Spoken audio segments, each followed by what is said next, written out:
কাবা ঘরের মাটির সাথে সম্পর্ক হলো পৃথিবীর সমস্ত জমিনের। আল্লাহ রাব্বুল আলামিন সর্বপ্রথম জমিন সৃষ্টি করেছেন। জমিন সৃষ্টি করেছেন, কাবা ঘরের নিচের জমিন সর্বপ্রথম সৃষ্টি করেছেন, আর সেখান থেকেই সারা পৃথিবীর জমিন সৃষ্টি হয়। এই জন্য কাবা ঘরের মধ্যে নামাজ পড়লে যেমন নামাজ হয়, সারা পৃথিবীর যে কোনো প্রান্তে থেকে যদি আপনি জমিনের মধ্যে দাঁড়িয়ে নামাজ পড়েন তো নামাজ হয়ে যায়। এটা মুসলমানদের জন্য একটা বিশাল বড় পাওয়া। রাসূলুল্লাহ সাল্লাল্লাহু আলাইহি ওয়াসাল্লাম বলেছেন, জুইলাতিল আরদু লানা মাসাজিদা। আল্লাহ রাব্বুল আলামিন আমি নবী এবং আমার উম্মতকে একটা বিশেষ গুণ দেওয়া হয়েছে, বিশেষ বৈশিষ্ট্য দেওয়া হয়েছে, আর সেটা হলো সারা পৃথিবীর জমিনকে আল্লাহ রাব্বুল আলামিন আমার উম্মতের জন্য মসজিদ বানিয়ে দিয়েছেন। খ্রিস্টানরা তারা ইবাদত করে গির্জার মধ্যে গিয়ে, তাদের ইবাদত করার সুনির্দিষ্ট জায়গা আছে, ওই জায়গার বাইরে গিয়ে ইবাদত করে না। ইবাদত করলেও তাদের ইবাদত হয় না। হিন্দুদের জন্য তাদের ইবাদত করার সুনির্দিষ্ট জায়গা আছে, তার নাম হলো মন্দির। মন্দিরের বাইরে গিয়ে তারা ইবাদত করে না। খ্রিস্টানদের গির্জায় ইবাদত করে, গির্জার বাইরে ইবাদত করলে ইবাদত হয় না। হিন্দুরা মন্দিরে গিয়ে ইবাদত করে, মন্দিরের বাইরে ইবাদত করলে ইবাদত হয় না। একমাত্র মুসলমান তারা ইবাদত যেমনি ভাবে কাবা ঘরে করলে ইবাদত হয়, কাবা ঘরে নামাজ পড়লে যেমনি নামাজ হয়। সারা পৃথিবীতে কাবা ঘরের প্রতিচ্ছবি যত মসজিদ আছে, ওই মসজিদে গিয়ে নামাজ পড়লেও নামাজ হয়। আমার নবী বলেছেন, কত সৌভাগ্য আমার, অন্য কোন নবীকে এই বৈশিষ্ট্য দেয়নি, অন্য কোন নবীকে এই উপহার দেয়নি। আল্লাহ পাক আমাকে উপহার দিয়েছেন যে আমার উম্মতের জন্য সারা পৃথিবীর জমিনকে মসজিদ বানিয়ে দিয়েছেন। আমার উম্মত যদি মসজিদ নববীতে নামাজ পড়ে যেমনি নামাজ হয়, আমার উম্মত কাবা ঘরে হেরেমের মধ্যে নামাজ পড়লে নামাজ হয়। আমার উম্মত মুসলমান রাষ্ট্রে নামাজ পড়লে নামাজ হয়। আমার উম্মত যদি ইউরোপে গিয়ে নামাজ পড়ে নামাজ হয়।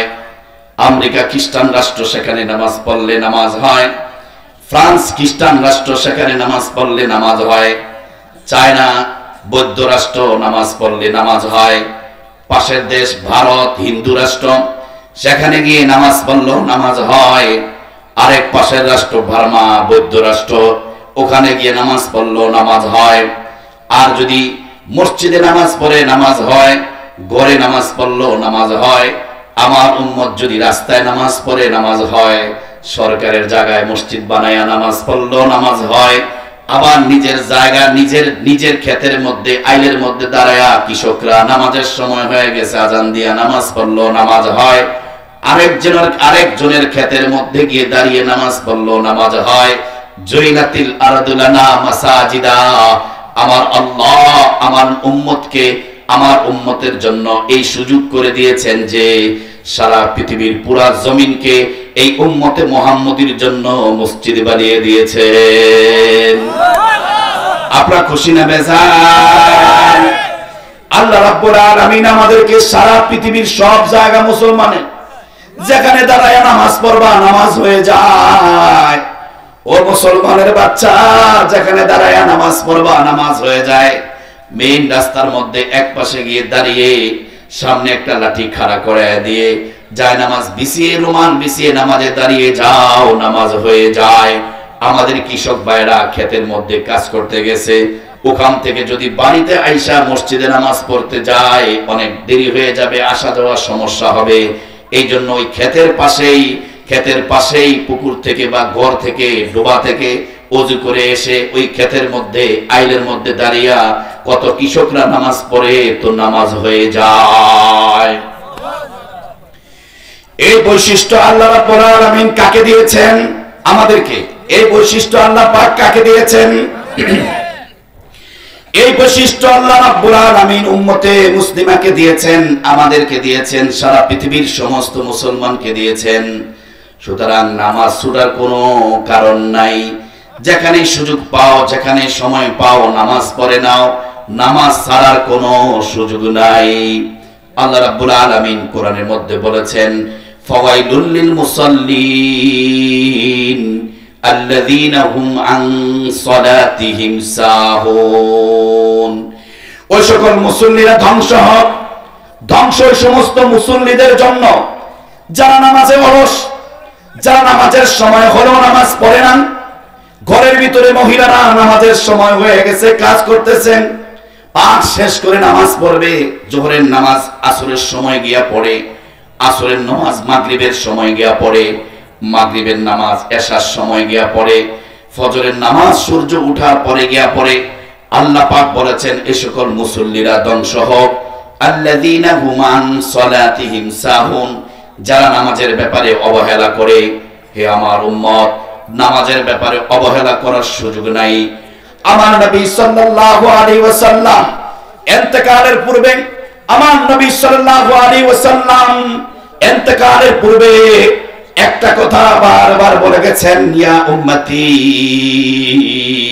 ইয়া উম্মতি আস-সালাত। হে আমার কলিজার উম্মত, তোদেরকে জাহান্নামে দেখবো এটা আমি চাই না, তোরা জাহান্নামে যা এটা আমি চাই না। যৌবনের তাড়নায় গুনাহ করলেও তোরা নামাজ ছাড়িস না। হে আমার উম্মত মহিলারা, যত কাজ করো না কেন, সংসারের যত কাজ করো না কেন, নামাজের সময় হয়ে গেছে, নামাজ পড়ে নাও। মৃত্যুর আগে বাবা তার সন্তানকে অযথা কোনো কথা বলে না। মৃত্যুর আগ মুহূর্তে, এখন সে মরে যাবে, এই মুহূর্তে বেদামি কথা বলে না, দামি কথা, দামি কথাটা বাবা তার সন্তানকে বলে যায়, বাবারে কানে কানে শোন, আমার অমুক অমুক জায়গাটা আমি আল্লাহর ঘর মসজিদের জন্য অক্ষ করে দিয়েছি, ওই জায়গাটা আমার আল্লাহর ঘরের জন্য দিয়ে দিলাম, তোরা দিয়ে দিস। জরুরি কথা বাবা মৃত্যুর আগ মুহূর্তে সন্তানকে ডেকে বাবা জরুরি কথা বলে। ঠিক তেমনি আমার নবী, আপনার নবী, বিশ্ব নবী মুহাম্মদুর রাসূলুল্লাহ, আমাদের কলিজা, আমাদের হার্ট, আমাদের ভালোবাসা, তিনি মৃত্যুর আগে কোন কথাটা বলবেন, জরুরি যেই কথাটা উম্মতের জন্য দরকার, ওইটাই তো তার উম্মতকে বলে যাবেন। আমার নবী মৃত্যুর আগে সমস্ত জগৎবাসীকে সতর্ক করে বলেছেন, ইয়া উম্মতি, হে আমার উম্মত, আস-সালাত, নামাজের ব্যাপারে অবহেলা করো না, নামাজের ব্যাপারে অবহেলা করো না, নামাজের ব্যাপারে অবহেলা করো না। ঠান্ডা পানি দিও না, একটু দিও, গরম পানি দিও। উল্টা রাখছো কেন? এটাতে এই পাশে না রাখবা। বয়ান আসতে ধীরে, আমার গলাটা ভাঙে, আমি আসতে চাইছিলাম না। 3 দিন ব্যাপী ঢাকাতে, উত্তরাতে সবচেয়ে বড় ঢাকার মাহফিল আমার, প্রায় 1 মাস। বড় বড় বাংলাদেশের যত বড় আলেম আছে সব আমার মাহফিলে বয়ান করে। পুরো উত্তরা কাফের আছে, বৃহস্পতিবার, শুক্রবার, শনিবার, আজকে কি বার? মঙ্গলবার। গতকালকে বাড়ি থেকে 3.5 ঘন্টা কথা বলেছি। স্বাভাবিকভাবে আমি আসতে চাইছিলাম না, কিন্তু আমার বাপজান দাওয়াত দিয়েছে, নাম দিয়েছে, বলছে হুজুর বয়ান করেন আর না করেন আসেন, আপনারা দোয়া করেন, আল্লাহ চাহে তো গলা কোনো ব্যাপার না, আল্লাহ ঠিক করে দিতে পারে কি পারে না? তুই মাইক ঠিক রেখো। রাসূল করিম সাল্লাল্লাহু আলাইহি ওয়াসাল্লামের সবচেয়ে প্রিয় জিনিস কয়টা? নবীজি সাল্লাল্লাহু আলাইহি ওয়াসাল্লাম 3 জিনিস সবচেয়ে বেশি ভালোবেসেছেন। 1 নম্বর হলো নামাজ। আমার নবী সবচেয়ে বেশি ভালোবাসেন নামাজকে। আই লাভ ইউ নামাজ। আমার নবীজির লাভ হলো নামাজ। 2 নম্বর হলো আমার নবী ভালোবাসতেন স্ত্রীদেরকে, নিজের স্ত্রীদেরকে আমার নবী সাল্লাল্লাহু আলাইহি ওয়াসাল্লাম অনেক ভালোবাসতেন। 3 নম্বর হলো আতর। আমার নবী সাল্লাল্লাহু আলাইহি ওয়াসাল্লাম আতর ভালোবাসতেন, নামাজ ভালোবাসতেন, স্ত্রী ভালোবাসতেন, সুগ্রাম আতর ভালোবাসতেন। হে উম্মত, মৃত্যুর আগেও আমার নবী সাল্লাল্লাহু আলাইহি ওয়াসাল্লাম সতর্ক করে গেলেন, ইয়া উম্মতি আস-সালাত। এভাবে নবীজি সাল্লাল্লাহু আলাইহি ওয়াসাল্লামের জীবনে 3টা জিনিস খুব প্রিয় ছিল। আমার নবীর প্রিয় ছিল 3টা। হযরত আবু বকর রাদিয়াল্লাহু তাআলা আনহুকে জিজ্ঞেস করা হলো, আপনার কাছে প্রিয় জিনিস কয়টা? আমারও প্রিয় জিনিস 3টা, নবীর প্রিয় জিনিস 3টা। আবু বকরের প্রিয় জিনিস তিনটা। সুতরাং আমরা যারা মুসলমান আছি আমাদেরও প্রিয় হব। আমার নবী যা পছন্দ করেছেন আমরাও সেটা পছন্দ করব। আমার নবী যেটা ভালোবেসেছেন সেটাও আমি ভালোবাসবো। যদি আমার নবী যা ভালোবাসতেন তা যদি ভালোবাসি, যা নবী করতে পছন্দ করতেন তা যদি আমরা করি, তাহলেই তো আমরা সত্যিকার আশেকে রাসূল, সত্যিকার নবী প্রেমিক হিসাবে দুনিয়াতে বসবাস করতে পারবো। আজকে নবীকে ভালোবাসে অথচ নবীর নামাজ পড়ে না, এভাবে বলে আমরা আশেক, এভাবে বলে নবীর প্রেমিক, অথচ ভণ্ড গুরু মাসকে মাস গোসল করে না, ফরজ গোসল করে না, চুল হলো চকলা, গোসল ফরজ গোসল নাই, পাশে দিয়ে হাঁটলে পাড়ার মতন গন্ধ হয়। এগুলো বলে নবীজির আশেক, এরা বলে নবীজিকে মহাব্বত করে। বলেন আমার নবী সাল্লাল্লাহু আলাইহি ওয়াসাল্লামের পাশে দিয়ে হাঁটলে আতরের গ্রান কইতো না দুর্গন্ধ কইতো? আমার নবীর পাশ দিয়ে হাঁটলে আতরের গ্রান আসতো। সুতরাং আমার নবী আতর ভালোবাসতেন। ও মুসলমান, তোমার কাছে যদি 10 টাকা থাকে তাহলে তোমার এই ইচ্ছা থাকা উচিত, আমি 10 টাকার মালিক, 1 টাকা দিয়ে আতর কিনবা। কেন আতর কিনবা? আমার নবী আতর ব্যবহার করেছেন তাই আমি আতর ব্যবহার করছি। এভাবে যদি নবী যা ব্যবহার করতেন সেটা যদি আপনি ব্যবহার করেন তাহলে আপনি আশিকে রাসূল হবেন। আর আশিকে রাসূলদের ঠিকানা হলো জান্নাত। আমার নবী বলেছেন মান আহাব্বা সুন্নতি ফাকাত আহাব্বানি ওয়া মান আহাব্বানি কানা মাই ফিল জান্নাহ। যারা আমার সুন্নতকে ভালোবাসবে সে যেন আমাকে ভালোবাসলো, আর যে আমাকে ভালোবাসবে সে আমার সাথে জান্নাতে থাকবে। আমরা তো সবাই তেল ব্যবহার করি, এভাবেই তেল ব্যবহার করি, মাথা ঠান্ডা রাখার জন্য তেল ব্যবহার করি। এভাবে যদি বলেন মাথা ঠান্ডা রাখার জন্য তেল ব্যবহার করি, তেল ব্যবহার করতে করতে মনকে মন তেল ব্যবহার করতে পারবেন, সুন্নতের সওয়াব পাবেন না। আমার নবী তেল ব্যবহার করত মাথায়, এত বেশি তেল ব্যবহার করত, জৈতুন তেল এত বেশি ব্যবহার করত, এত বেশি ব্যবহার করত যে নবীজির পাগড়ির নিচে আরেকটা কাপড় ছিল, ওই কাপড়টা রাখা হয়েছে শুধু তেলে ভিজে যাইত। ওই কাপড়টাকে বলা হয় কান্না সাওবাহু সাওবা যাইয়াতিন। শামাইলে তিরমিজিতে আসছে, নবীজি বলেছেন, নবী সাহাবী বলেছেন, আমরা দেখেছি নবীজির মাথার উপরে একটা পট্টি ছিল কাপড়ের। ওই পট্টিটা যখন আমরা বের করতাম তো দেখতাম মনে হয় তেল ওলার কাছে যেমন নেকড়া থাকে, ওই নেকড়াটা যেমন তেলে ভিজা থাকে, ঠিক আমার নবীর মাথার উপরের কাপড়টাও এভাবে ভিজা থাকতো। সুতরাং আমার মারা যদি মাথায় নারকেল তেল ব্যবহার করেন, কেন ব্যবহার করেন? আমার নবী তেল ব্যবহার করেছেন তাই আমি তেল ব্যবহার করছি, তাহলে 100 শহীদের সওয়াব পাবেন। আমার নবী তেল ব্যবহার করছেন তাই আমি তেল ব্যবহার করি।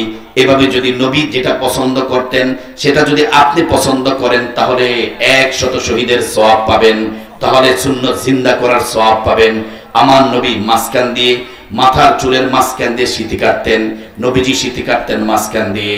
আমাদের দেশে মেয়েরা সিঁথি কাটে মাঝখান দিয়ে, ছেলেরা সিঁথি কাটে বাম দিয়ে। এখন যদি আজকের থেকে আমাদের মারা যদি বলা হয় আপনি মাঝখানে সিঁথি কাটেন কেন, বলল আমার নবী মাঝখানে সিঁথি কাটতেন তাই আমরা নারীরা মাঝখান দিয়ে সিঁথি কাটি, তাহলে সুন্নাত জিন্দার সওয়াব পেয়ে যাবে। আমাদের সমাজের কিছু মাস্তান টাইপের পোলাপাইন আছে, ওই মাস্তান টাইপের পোলাপাইনরা মাঝখান দিয়ে সিঁথি কাটা খুব বুমবাং করে, ঠিক কি ঠিক না? ওরা যদি জিজ্ঞেস করা হয় তুই মাঝখান দিয়ে সিঁথি কাটছো কেন, এটা তাই হবে, তার সাথে তার হাসর হবে। রাসূলুল্লাহ সাল্লাল্লাহু আলাইহি ওয়াসাল্লাম বলেছেন মান তাশাব্বাহা বিকওমিন ফাহুয়া মিনহুম। যে যার সাথে তাসবিহ রাখবে, যে যার স্টাইলে চলবে, যে যাকে অনুসরণ করবে, যে যাকে আইডল মানবে, সে তার সাথে হাসরের ময়দানে জান্নাত, হাসরের ময়দানে তার সাথে উঠবে। আপনি যদি আমার নবীর স্টাইলে যদি স্টাইল করতে পারেন, আমার নবীর স্টাইলে যদি নিজে ডিজাইন করতে পারেন, তাহলে আপনি থাকবেন আমার নবীর সাথে। আর যদি বলেন এটা হলো রোনালদোর কাটিং, এই চুল কাটিং কিসের, এটা হলো রোনালদোর, এটা হলো মেসির, এটা হলো সাকিবের, এটা হলো অমুকের, এটা হলো সাকিব খানের, এরকম যদি বলতে থাকেন তাহলে আপনার হাসর হবে সাকিবের সাথে, আপনার হাসর হবে রোনালদোর সাথে, আপনার হাসর হবে মেসির সাথে। ঠিক ঠিক না? যদি কোনো যুবক বলেন আমি মাঝখান দিয়ে সিঁথি কেটেছি, কেন কেটেছ? আমার নবী মাঝখান দিয়ে চুলের সিঁথি কাটতেন তাই আমি মাঝখান দিয়ে চুলের সিঁথি কাটছি। কয় তুমি শহীদের সওয়াব পাবা, তুমি সুন্নাত জিন্দার সওয়াব পেয়ে যাবা। আমার নবী সাল্লাল্লাহু আলাইহি ওয়াসাল্লাম আয়না দেখতেন, দৈনিক 2-3 বার আয়না নবীজি দেখেছেন। নিজের চেহারাটা আয়নার সামনে গেলে তাহলে অসঙ্গতিগুলো দেখা যায়, মুষ্টা বড় দেখা যায়, তাহলে মুষ্টা কাটার সুযোগ হয়, দাড়িগুলো উস্কো খুস্কো দেখা যায়, তাহলে দাড়িগুলো আঁচড়ানোর সুযোগ হয়। আমার নবী খুব স্মার্ট নবী ছিলেন, আমার নবী খুব সুন্দর নবী ছিলেন, আমার নবীর পোশাক খুব সুন্দর ছিল। নবীজির সাদা পোশাকের মধ্যে কখনো দাগ ছিল না, কাপড় কম ছিল কিন্তু পরিষ্কার পরিচ্ছন্ন পরতেন। শামাইলে তিরমিজিতে রাসূলুল্লাহ সাল্লাল্লাহু আলাইহি ওয়াসাল্লামের আয়না দেখা নিয়ে বলা হয়েছে, নবীজি যখন আয়না দেখতেন তো এই দোয়াটা পড়তেন, আল্লাহুম্মা হাসানতা খালকি ফাহাসসিন খুলুকি। হে আল্লাহ, আপনি আমার চেহারাটাকে কত সুন্দর তৈরি করেছেন, আমার চরিত্রটাকেও সুন্দর বানিয়ে দিয়েন। নবীজি যদি আয়না না দেখতো তাহলে এই দোয়া কেন পড়তো? এই জন্য প্রতিদিন 2-3 বার আয়না দেখবেন। কত পোলাপান কতক্ষণ পর পর আয়না দেখে, আমাদের ইয়ং মেয়েরা কতক্ষণ পর পর মোবাইলে আয়না দেখে চেহারাটা ঠিক আছে কিনা, এদিক সেদিক চুলটুল সব ঠিক আছে কিনা। যদি কয় কেন তুমি আয়না দেখো, আয়না দেখতেছে চেহারা দেখার জন্য। সে তো জানে না আমার নবীর সুন্নত আয়না দেখা। তাহলে সে যদি এভাবেই দেখে তাহলে সওয়াব নাই। আর যদি আমার নবী আয়না দেখতেন তাই আমি আয়না দেখছি, তাহলে এটা আয়না দেখার দ্বারা সে সুন্নতের সওয়াব পেয়ে যাবে। রাসূলুল্লাহ সাল্লাল্লাহু আলাইহি ওয়াসাল্লাম চুল আশ্রাইতেন, মাথার চুল আশ্রাইতেন, দাড়ি আশ্রাইতেন, উল্টাপাল্টা ছিল না। দাড়ির মধ্যে নবীজির কোনো ময়লা ছিল না। ইসলাম একটা স্মার্ট একটি ধর্ম। ইসলাম সবচেয়ে আধুনিক ধর্ম। ইসলামের ভিতরে অসৌন্দর্য নাই। মোষ পরিষ্কার রাখবেন, দাড়ি পরিষ্কার রাখবেন, চেহারা সৌন্দর্য ঠিক রাখবেন, বডি ফিটনেস ঠিক রাখবেন, সব সময় প্রশিক্ষণ দিবেন, বুক ডাউন দিবেন, শরীরের ফিটনেস ঠিক রাখবেন। কেন ঠিক রাখছেন? বুক ডাউন দিতেছেন কেন? শরীরটা হুজুর ঠিক রাখার জন্য, বডিটা ঠিক রাখার জন্য। মানুষ যেন আমাকে যুবক বলে, তার তাজা যুবক, দেখতে যেন সুন্দর লাগে। সওয়াব পাইবা না, বুক ডাউন দিচ্ছ কেন? আমার নবী সাল্লাল্লাহু আলাইহি ফিটনেস ঠিক রেখেছেন, তাই আমি বুক ডাউন দিয়ে আমার শরীর ফিটনেস ঠিক রাখছি। ভবিষ্যৎ কখনো যদি জিহাদের ডাক আসে, সে জিহাদে যাওয়ার জন্য, তাহলে জিহাদের প্রশিক্ষণ দিলে যে সওয়াব, ওই সওয়াব আপনি পেয়ে যাবেন। আপনি কেন জিমে ভর্তি হয়েছেন কেন?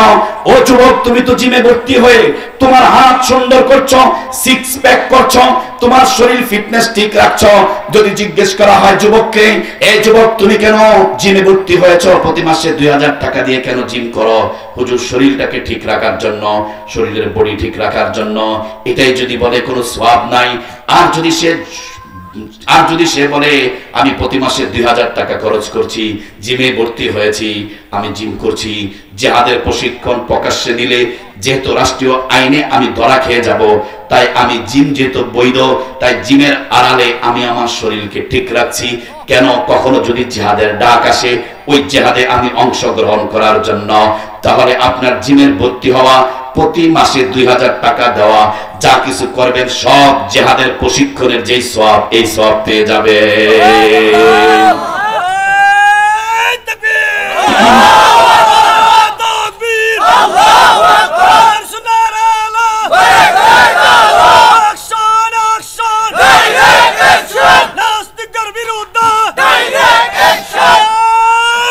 মুসলমান, তোমাদের ভিতরে তো জিহাদের তামান্না নাই।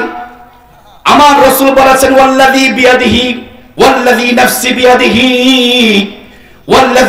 বিয়াদিহি লাওয়াদিতু আন্নী উখতারু ফি সাবিলিল্লাহ সুম্মা আহইয়া সুম্মা উখতারু ফি সাবিলিল্লাহ সুম্মা আহইয়া সুম্মা উখতারু ফি সাবিলিল্লাহ সুম্মা আহইয়া। আমার মনে চায় ওই সত্তার কসম যার হাতে আমার জান, যার হাতে আমার প্রাণ, আমার মনে চায়, আল্লাহর শপথ করে বলছি, আমার মনে চায় লাওয়াদিতু, আমার বারবার মনে চায় আন্নী উখতারু ফি সাবিলিল্লাহ, আল্লাহর পথে আমাকে শহীদ করে দেওয়া হোক। সুম্মা আহইয়া, তারপরে আমাকে জীবিত করা হোক। সুম্মা উখতারু ফি সাবিলিল্লাহ, তারপরে আল্লাহর রাস্তায় আমাকে শহীদ করে দেওয়া হোক। সুম্মা আহইয়া, এরপর আমাকে জীবিত করা হোক। সুম্মা উখতারু ফি সাবিলিল্লাহ, তারপরে আমাকে আল্লাহর রাস্তায় শহীদ করে দেওয়া হোক। সুম্মা আহইয়া, তারপরে আমাকে জীবন দেওয়া হোক। আমার নবী একবার নয়, দুইবার নয়, ওনার জীবনে বারবার এই দোয়া করেছেন, লাওয়াদিতু আন্নী উখতারু ফি সাবিলিল্লাহ সুম্মা আহইয়া সুম্মা উখতারু ফি সাবিলিল্লাহ সুম্মা আহইয়া সুম্মা উখতারু ফি সাবিলিল্লাহ। ও মুসলমান, তোমরা যা কিছু করবা ইসলামের জন্য করবা, আমার নবীকে মহাব্বত করে করবা। যদি তোমরা প্রশিক্ষণ দাও জিম করো আর মাকসাদ যদি থাকে জিহাদ, তাহলে তোমার সবকিছু জিহাদের প্রশিক্ষণের যেই সওয়াব, এই সওয়াব হয়ে যাবে।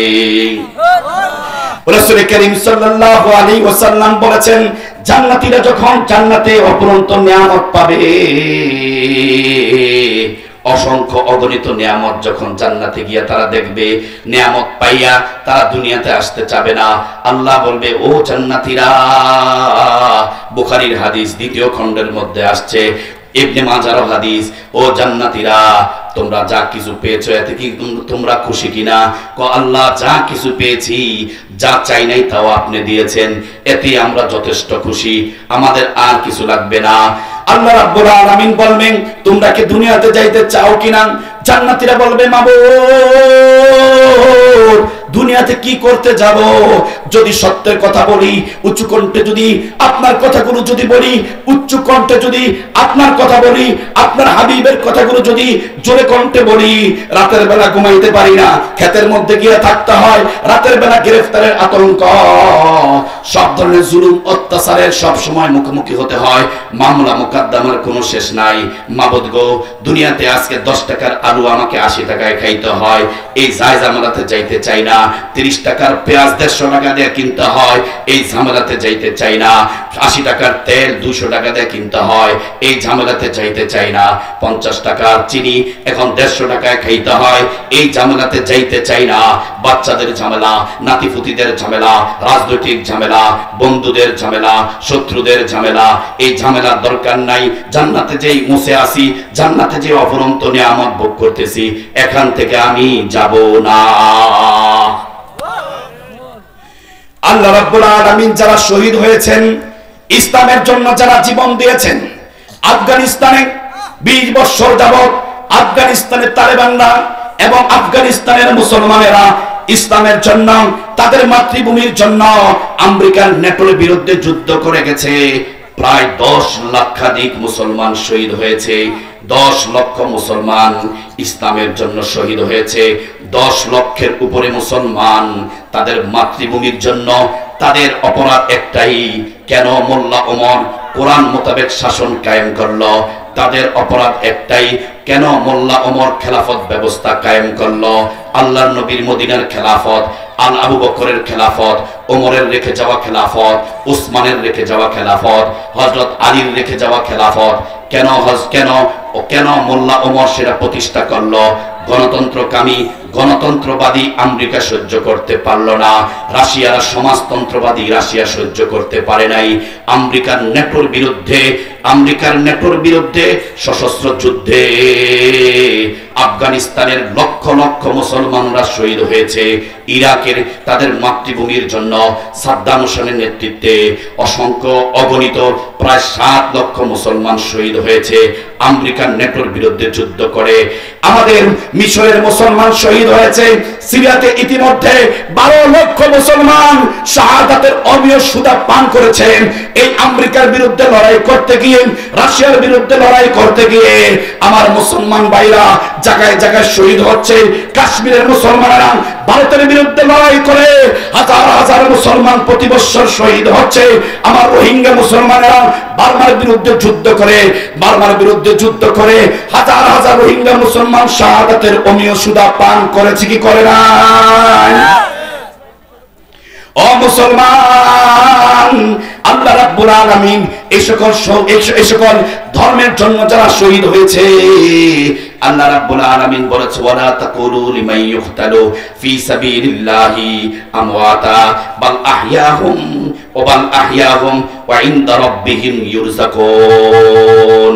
আল্লাহ রাব্বুল আলামিন বলেছেন, হে আমার বান্দারা শোনো, হে দুনিয়ার মানুষেরা শোনো, যারা আমার ধর্মের জন্য, যারা আমার ইসলামের জন্য, যারা আমার কালিমার জন্য, যারা আমার কোরআনের জন্য, যারা আমার নবীর জন্য, যারা দেশের জন্য, যারা ইসলামের পতাকা লা ইলাহা ইল্লাল্লাহকে উড্ডীন করার জন্য, তাকলিমে দ্বীনের জন্য, দ্বীনের বিজয়ের জন্য, কালিমার পতাকাকে সর্বোচ্চ স্থানে দেওয়ার জন্য যারা লড়াই করেছ, যারা লড়াই করেছে, লড়াই করতে গিয়ে যারা মৃত্যুবরণ করেছে তাদেরকে তোমরা মৃত বলো না, তারা হলো জীবিত, তারা হলো জীবিত, তারা হলো শহীদ।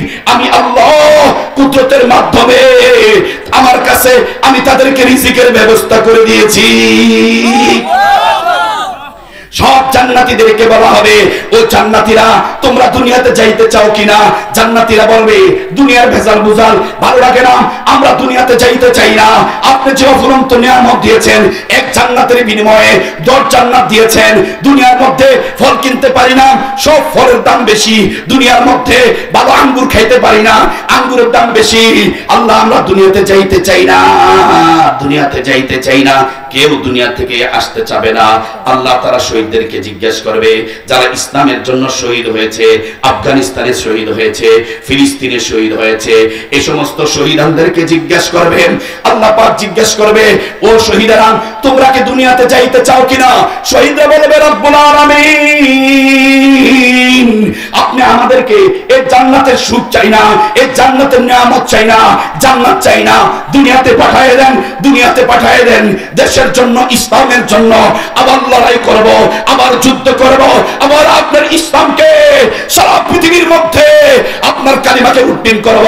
এলাউ কালিমাতিল্লাহ, যে কালিমাকে উড্ডীন করার জন্য আমার নবীকে দুনিয়াতে পাঠিয়েছেন, যেই কালিমাকে উড্ডীন করার জন্য আবু বকর রক্ত দিয়েছে, যে কালিমাকে উড্ডীন করার জন্য ওমর রক্ত দিয়েছে, শহীদ হয়েছে, যে কালিমাকে উড্ডীন করার জন্য উসমান কোরআন তেলাওয়াত অবস্থায় মসজিদে নববীতে আতাতুয়ের হামলায় শহীদ হয়েছে, যে কালিমাকে উড্ডীন করার জন্য আলী শহীদ হয়েছে, হামজা শহীদ হয়েছে, খাব্বাব শহীদ হয়েছে, যে কালিমাকে উড্ডীন করার জন্য, কালিমার পতাকাকে উড়ানোর জন্য, ফতফত করে উড়ানোর জন্য, সংসদে উড়ানোর জন্য পতাকা থাকবে, তার নাম হলো লা ইলাহা ইল্লাল্লাহ।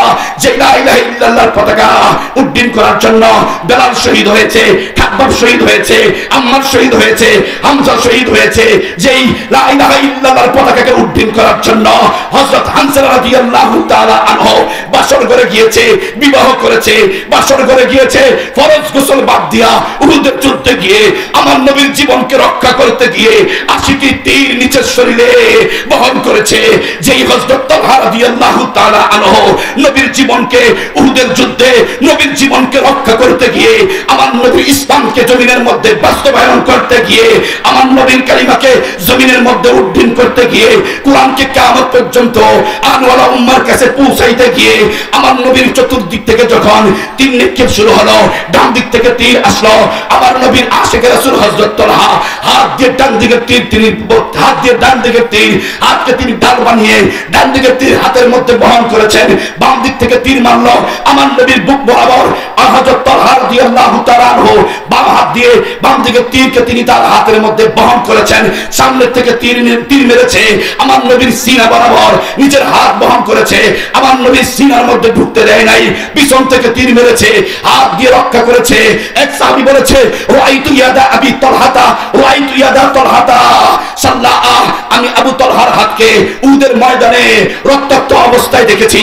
ইয়াকাবিয়ান নবী সাল্লাল্লাহু আলাইহি ওয়াসাল্লাম ইয়াউমা উহুদিন, যেই রক্তাক্ত হাত দিয়ে উহুদের যুদ্ধে আমার নবীর জীবনকে রক্ষা করেছে।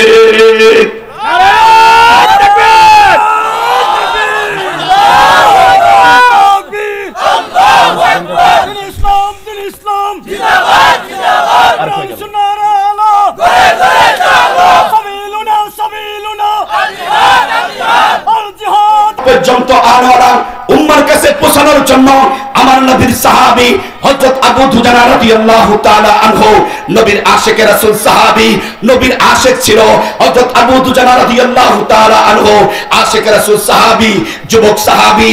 ডান দিক থেকে তীর আসলো, ডান দিকের তীরগুলোকে আমার নবীকে বলেছে, ওগো আল্লাহর রাসূল, আবু জাহল উকবা সাইবাদের এই যে ষড়যন্ত্র তারা শুরু করেছে, উহুদের প্রান্তে, বদরের প্রান্তে তারা ইসলামের নবী মুহাম্মদকে নিভিয়ে দিতে চেয়েছিল। সেখানে ইসলামের নবী মুহাম্মদের সাথে লড়াই করে 1000 অস্ত্র অস্ত্রে সুসজ্জিত আবু জেহেল বাহিনী পরাজিত হয়েছে, তারা সেই প্রতিশোধ নেওয়ার জন্য উহুদের প্রান্তে একত্রিত হয়েছে। আজকে খালিদ বিন ওয়ালিদের নেতৃত্বে, তখন খালিদ বিন ওয়ালিদ, আবু সুফিয়ান মুসলমান হয় নাই, তারা মদিনাতে গিয়ে উহুদের প্রান্তে একত্রিত হয়েছে। ডান দিকে তীরন্দাজ, দক্ষ তীরন্দাজদেরকে নিযুক্ত করেছে মুহাম্মদকে আজকে শেষ করে দেওয়ার জন্য। বাম দিক থেকে দক্ষ তীরন্দাজদেরকে নিয়োগ দিয়েছে আমার নবীর ইসলামকে, আমার নবীর সিনাকে জাজরা করে দেওয়ার জন্য। সামনের দিকে দক্ষ তীরন্দাজ, পিছনে দক্ষ তীরন্দাজ, চতুর্দিকে দক্ষ তীরন্দাজ, মাঝখানে হলো আমার নবী। যখন নবীজিকে চতুর্দিক থেকে ষড়যন্ত্রকারীরা যখন চতুর্দিক থেকে ঘেরাও করে নিল, তখন চট করে সিদ্ধান্ত নিল হযরত আবু দুজানা, যুবক সাহাবী হযরত আবু দুজানা রাদিয়াল্লাহু তাআলা আনহু, ঝট করে নবীজিকে জড়ায়া ধরলেন। নবীজিকে বললেন, ওগো আল্লাহর রাসূল, আমি আপনাকে যেদিকে টানবো ওদিকে যাবেন, আপনি আপনার জায়গা থেকে নড়াচড়া করবেন না। আঞ্জা করে ধরলো, জড়ায়া ধরলো আমার নবী ইসলামকে। ডান দিক থেকে তীর আসলো, সবগুলো তীর নিজের পিঠের মধ্যে বহন করেছে। বাম দিক থেকে তীর আসলো, সবগুলো তীর নিজের শরীরের মধ্যে, পিঠের মধ্যে বহন করেছে। পিছন থেকে তীর আসলো, সবগুলো তীর নিজের শরীরের মধ্যে বহন করেছে। সামনের থেকে তীর আসলো, সবগুলো তীর নিজের শরীরের মধ্যে বহন করেছে। আমার নবীকে বলেছে আবু দুজানা, ও আল্লাহর রাসূল, মাঝে মাঝে আমার নবীজি, বুখারীর দ্বিতীয় খণ্ডে এই হাদিস এসেছে, আমার নবীজি মাঝে মাঝে আবু দুজানার এই ফাঁকি দিয়া একটু দাঁড়ানোর চেষ্টা করত। কাফেররা কি করতে চাইতেছে নবীজি দেখার চেষ্টা করত। হযরত আবু দুজানা বলেছে, ইয়া রাসূলুল্লাহ, মাথা উঠাবেন না ইয়া রাসূলুল্লাহ, আমার সিনা আপনার সিনাকে রক্ষা করার জন্য যথেষ্ট, আমার বুক আপনার বুককে রক্ষা করার জন্য যথেষ্ট, আমার মাথা আপনার মাথাকে রক্ষা করার জন্য যথেষ্ট। যে সাহাবী আবু দুজানা এভাবে ডান দিকের তীরগুলো, বাম দিকের তীরগুলো, পিছনের তীর, সামনের তীর যখন বহন করলো, এভাবে আবু দুজানা তীরের আঘাতে জর্জরিত হতে হতে একটা দুইটা তীর নয়, একটা দুইটা তীর নয়, 10টা 20টা তীর নয়, 20টা 30টা তীর নয়, 30টা 40টা তীর নয়, 80টা তীর আবু দুজানার পিঠের মধ্যে বিদ্ধ হয়ে আছে। আবু দুজানা রক্ত প্রবাহিত হতে হতে একসময় নিস্তেজ হয়ে গেছে। আবু দুজানা পড়ে গেছে, তলহা দৌড়ে চলে এসেছে, আবু দুজানা পড়ে গেছে, আবু দুজানা শহীদ হয়ে গেছে। দেখা গেল আবু দুজানার শরীরের মধ্যে 80টা তীর বিদ্ধ হয়ে আছে। আবু দুজানা নিজের জীবন দিয়েছে, আমার নবী মুহাম্মদুর রাসূলুল্লাহর জীবনকে রক্ষা করেছে। দোস্ত, আল্লাহ পাক যখন জান্নাতীদেরকে বলবে, ও জান্নাতীরা তোমরা দুনিয়াতে যেতে চাও কিনা, সব জান্নাতীরা বলবে দুনিয়াতে যেতে চাই না। শুধুমাত্র যারা আল্লাহর রাস্তায় শহীদ হয়েছে তারা বলবে, আল্লাহ আমাদেরকে আবারও পাঠিয়ে দেন, আবারও পাঠিয়ে দেন, আমরা আপনার ইসলামের জন্য লড়াই করব, আমরা আবারও উহুদ কায়েম করব, আমরা আবারও বদর কায়েম করব, আমরা আবারও হুনাইন কায়েম করব, আমরা আবারও খন্দক কায়েম করব, আমরা যুদ্ধ করব, লড়াই করব, আবার আমাদের জীবন শহীদ হবে, আবার আমাদেরকে জীবিত করবেন, আবার আমাদেরকে শহীদ করবেন, আবার আমাদেরকে জীবিত করবেন, আবার আমাদেরকে শহীদ করবে। কেউ জান্নাতীরা জান্নাতের নিয়ামত পাওয়ার পরে কেউ আসতে চাবে না, শুধুমাত্র যারা শহীদ হয়েছে তারাই দুনিয়াতে আসতে চাবে, আর কেউ চাবে না। দোস্ত, আজকে পৃথিবীতে মুসলমানরা জীবন দিচ্ছে কি দেয় নাই? আজকে পৃথিবীতে মুসলমানরা জীবন দিচ্ছে কি দেয় না? এক বাইতুল মুকাদ্দাস, এই মুসলমানদের প্রথম কিবলা, মুসলমানদের প্রথম কিবলা বাইতুল মুকাদ্দাস, যেখানে ইমামতি করেছে প্রায় ৩০০০ নবী আম্বিয়া, ৩০০০ নবী আম্বিয়াদের স্মৃতি বিজড়িত মসজিদ হলো বাইতুল মুকাদ্দাস। হযরত সুলাইমান আলাইহিস সালামের মসজিদ হলো বাইতুল মুকাদ্দাস, হযরত সুলাইমান আলাইহিস সালামের মসজিদ হলো বাইতুল মুকাদ্দাস, হযরত ইমরান আলাইহিস সালামের মসজিদ হলো বাইতুল মুকাদ্দাস, হযরত জাকারিয়া আলাইহিস সালামের মসজিদ হলো বাইতুল মুকাদ্দাস, হযরত ইব্রাহিম আলাইহিস সালামের মসজিদ হলো বাইতুল মুকাদ্দাস। ৩০০০ নবী আম্বিয়াদের মসজিদ হলো ইমামতি করেছে এই বাইতুল মুকাদ্দাসে। বাইতুল মুকাদ্দাসে আমার নবী ইমামতি করেছে, আর হাজার হাজার নবী আম্বিয়ারা আমার নবীর পিছনে ইক্তেদা করে নামাজ পড়েছে। বাইতুল মুকাদ্দাসের ইমাম ছিল বিশ্বনবী মুহাম্মদুর রাসূলুল্লাহ। বাইতুল মুকাদ্দাসে সব নবী আম্বিয়ারা নামাজ পড়েছে। বাইতুল মুকাদ্দাস থেকে আমার নবী মেরাজে গিয়েছে, বাইতুল মুকাদ্দাস থেকে আমার নবীজি মেরাজে গিয়েছে। সুবহানাল্লাযী আসরা বিআবদিহি লাইলাম মিনাল মাসজিদিল হারামি ইলাল মাসজিদিল আকসা আকসা, বাইতুল আকসা, বাইতুল আকসা অর্থাৎ মসজিদে আকসা, বাইতুল মুকাদ্দাসের ফিলিস্তিনের বাইতুল মসজিদটাকে বলা হয় বাইতুল আকসা। মসজিদে আকসা, এই মসজিদে আকসাকে আকসা পর্যন্ত, মসজিদের নববী থেকে হেরাম থেকে মসজিদে আকসা পর্যন্ত মেরাজের রাতে আল্লাহ নবী সাল্লাল্লাহু আলাইহি ওয়াসাল্লামকে নিয়ে গেছে মেরাজের রাতে। সুতরাং মেরাজের স্মৃতি বিজড়িত জায়গার নাম হলো হেরাম শরীফ অর্থাৎ মক্কা শরীফ। নবীজি সাল্লাল্লাহু আলাইহি ওয়াসাল্লামের মেরাজের স্মৃতি বিজড়িত জায়গা হলো বাইতুল মুকাদ্দাস। ঠিক কি ঠিক না?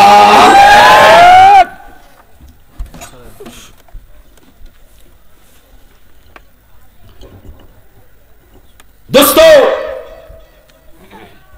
মুসলমানদের প্রথম কিবলা হলো বাইতুল মুকাদ্দাস। আমাদের সকলের প্রথম কিবলা কি? এরপর আমাদের কিবলা হয়েছে কাবা ঘরের দিকে। প্রথম কিবলা ছিল মুসলমানদের বাইতুল মুকাদ্দাস। সুতরাং বাইতুল মুকাদ্দাস এটা শুধু ফিলিস্তিনিদের মসজিদ নয়। বাইতুল মুকাদ্দাস এটা শুধুমাত্র হামাসের যোদ্ধাদের মসজিদ নয়। বাইতুল মুকাদ্দাস এটা শুধুমাত্র সৌদি আরব রাষ্ট্রগুলোর মসজিদ বসবাস করে সবার প্রথম কিবলা হলো বাইতুল মুকাদ্দাস। সুতরাং বাইতুল মুকাদ্দাসকে রক্ষা করা শুধুমাত্র ফিলিস্তিনিদের দায়িত্ব নয়।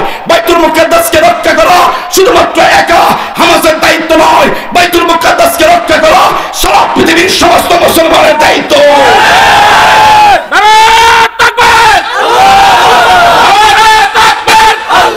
এই বাইতুল মুকাদ্দাসকে যদি কেউ ইহুদিবাদী রাষ্ট্র, ইহুদিবাদী জারজ রাষ্ট্র ইসরায়েল যদি আমার বাইতুল মুকাদ্দাসে হাত দেয়, সারা পৃথিবীর সমস্ত মুসলমান, সারা পৃথিবীতে মানুষের বসবাস হলো 650 কোটি, আর একা মুসলমানের সংখ্যা হলো 250 কোটি। বলেন আমরা কয়শো কোটি? সারা পৃথিবীতে মুসলমান হলো 250 কোটি। সুতরাং বাইতুল মুকাদ্দাসের উপর যদি কোন আঘাত আসে, আমার ভয় ফিলিস্তিনের মুসলমানদের উপর যদি কোন আঘাত আসে, ইসরায়েলের মতো যত বড় শক্তিশালী রাষ্ট্র হোক না কেন, সারা পৃথিবীর 250 কোটি মুসলমানের উপর ফরজ হলো বাইতুল মুকাদ্দাসকে রক্ষা করো, ফিলিস্তিনবাসীর পাশে দাঁড়ানো। জিহাদকে ভুলে গেছো, তোমরা জিহাদকে ভুলে গেছো। তোমার নবী বলেছে আল জান্নাতু তাহতা জিলালিস সুয়ুফ, তরবারির ছায়ার নিচে হলো মুসলমানের জান্নাত। মুসলমান, তুমি আমেরিকার দালালি করে, নয়তো ভারতের দালালি করে, খ্রিস্টবাদীদের দালালি করে, ভারতের হিন্দুত্ববাদীদের দালালি করে জিহাদের বিরুদ্ধে তোমরা লড়াই শুরু করেছো। পক্ষান্তরে আমার নবী মুহাম্মদ রাসূলুল্লাহ বলেছে ওয়াল্লাযী নাফসি বিয়াদিহি লাওয়াদিতু আন্নী উকতালু ফী সাবিলিল্লাহ সুম্মা হিয়া সুম্মা উকতালু ফী সাবিলিল্লাহ সুম্মা হিয়া সুম্মা উকতালু ফী সাবিলিল্লাহ সুম্মা হিয়া। আমার মন চায় আমাকে যেন আমি জিহাদ করতে করতে শহীদ হয়ে যাই, আবার আমাকে জীবিত করা হয়, আবার আমাকে শহীদ করা হয়, আবার আমাকে জীবিত করা হয়, আবার আমাকে শহীদ করা হয়, আবার আমাকে জীবিত করা হয়।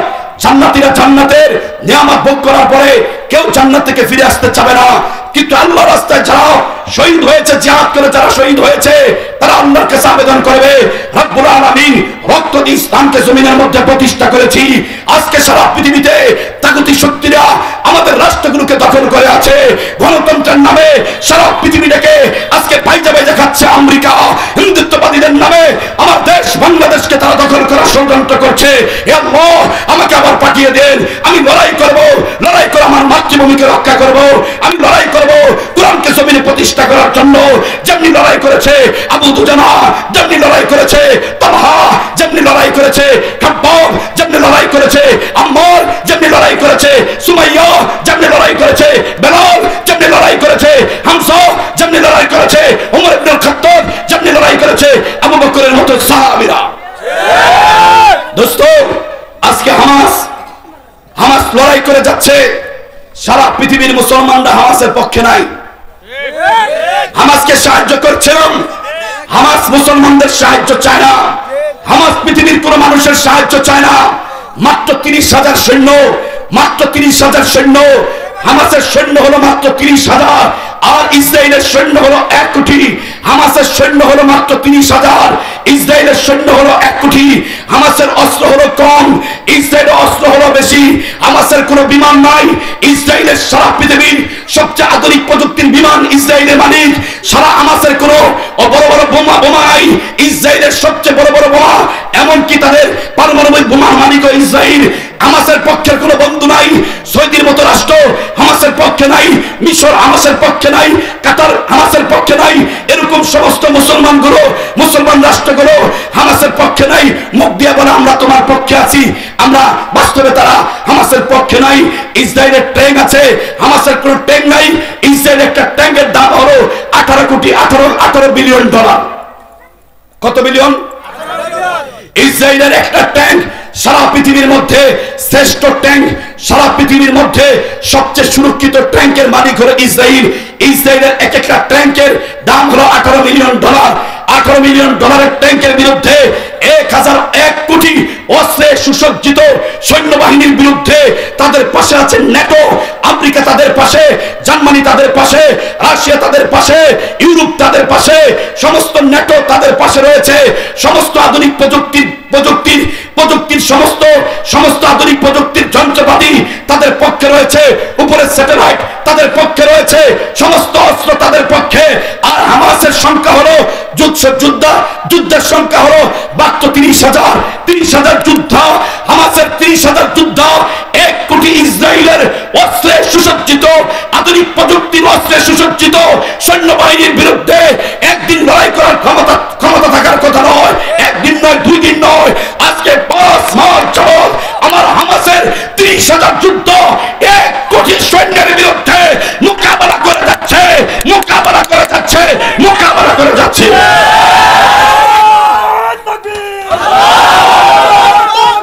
ফিলিস্তিনের যোদ্ধা ইসরায়েল ফিলিস্তিনের যোদ্ধাদেরকে ফুৎকার দিয়ে উড়িয়ে দিবে।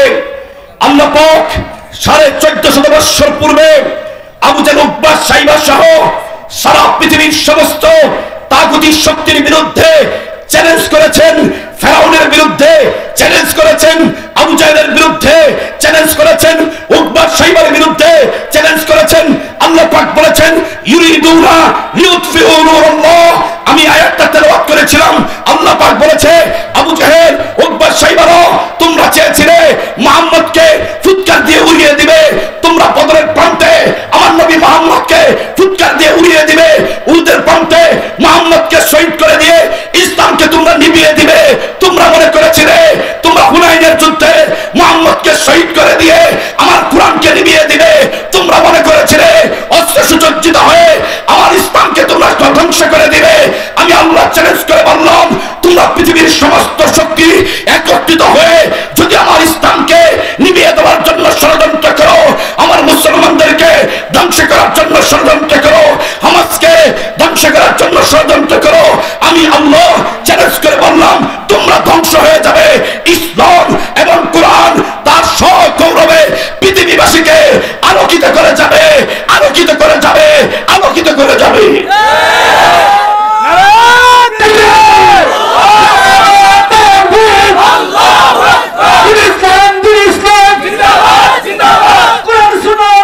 কত ছিল বলেন? বদরের যুদ্ধে মুসলমানের সংখ্যা কত ছিল? 300। এখানে আপনার কয়শো আছেন? 300-র উপরে বলি। দাবি ছিল মুসলমানের, এই কয়জন মুসলমান ওখান চাইতে আপনারা বেশি, ঠিক না? বদরের যুদ্ধে মুসলমানরা গেছে অস্ত্র ছাড়া, বদরের যুদ্ধে মুসলমানরা গেছে উট ছাড়া, বদরের যুদ্ধে মুসলমানরা গেছে ঘোড়া ছাড়া। এদের উট নাই, এদের ঘোড়া নাই, এদের 313 জনের এক একজনের হাতে এক একটা তরবারিও নাই। কারো হাতে ভাঙ্গা লাঠি, কারো হাতে হলো ভাঙ্গা তরবারি, অর্থাৎ পর্যাপ্ত খাবার দাবার কিছু নাই। সাহাবায়ে কেরামরা গেছে কার বিরুদ্ধে? সারা পৃথিবীর সবচাইতে শক্তিশালী রাষ্ট্র আমেরিকা যেমন বর্তমানে, তখন সারা পৃথিবীর সবচেয়ে বড় ইসলামের দুশ্মন আবু জাহেলের বিরুদ্ধে। কার বিরুদ্ধে? তাগুতের বিরুদ্ধে। কার বিরুদ্ধে? মূর্তি পূজকদের বিরুদ্ধে লড়াই করতে গেছেন। কোথায়? বদরের প্রান্তে। আবু জাহেল মক্কা থেকে মদিনায় আসছে, 2500 কিলোমিটার দূর পার হয়ে মক্কা থেকে মদিনায় এসে মক্কা থেকে পিটাইয়া আমার নবীকে মদিনায় পাঠাইছে। মদিনা যখন একটু কয়েকদিন ভালোভাবে একটু পজিশন ঠিক করেছে, এমন সময় আবু জাহেল চিন্তা করে দেখেছে মুহাম্মদকে মদিনাতে সুখে থাকতে দেওয়া যাবে না। এই জন্য বিশাল সৈন্যবাহিনী, 1000 সৈন্য, প্রত্যেকের হাতে পর্যাপ্ত তরবারি, ডাবল তরবারি, 1000 উট, 1000 ঘোড়া, এরকম বিশাল সৈন্যবাহিনী নিয়ে লড়াই করতে এসেছে। দুর্বল, না খায়া সাহাবীরা দুর্বল হয়ে গেছে, এবং দুর্বল কম সৈন্য, ওরা অস্ত্রহীন সৈন্যবাহিনী মুসলমানদের 313 জনের জন্য লড়াই করতে এসেছে। আমার নবীকে জিবরাইল এসে বলল, ইয়া রাসূলুল্লাহ, ভয় পাবেন না, ওয়ালা তাহিনু ওয়ালা তাহজানু, চিন্তিত হবেন না, টেনশন করবেন না, ওয়া আনতুমুল আ'লাউনা, আপনারাই বিজয়ী হবেন, ইন কুনতুম মুমিনিন, আল্লাহর উপর যদি ভরসা করতে পারেন। কি বলেছেন? ওয়ালা তাহিনু ওয়ালা তাহজানু, কোন আমার সাথে, ওয়ালা তাহিনু ওয়ালা তাহজানু ওয়া আনতুমুল আ'লাউনা ইন কুনতুম মুমিনিন।